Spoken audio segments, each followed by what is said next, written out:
রাত বাজে 12টা, আমার মেয়ে নাকি চকলেট খাবে। তাকে শান্ত করার জন্য বারান্দা যেয়ে দেখি যে না ভাই দোকান খোলা আছে, তাই তারে নিয়ে চলে গেলাম বাইরে। কিন্তু আগে দেখতেছি যে ব্যাগে মাত্র 50 টাকা আছে।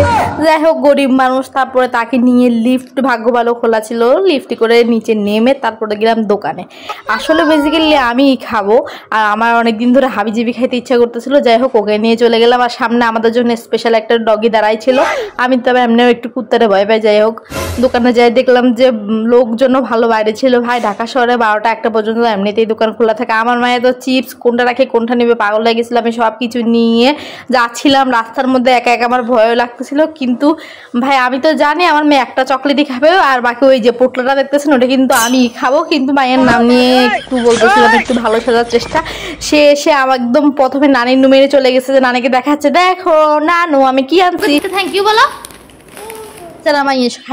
আমি একটা চকলেট খেয়ে আমরা থ্যাংক ইউ দেয়।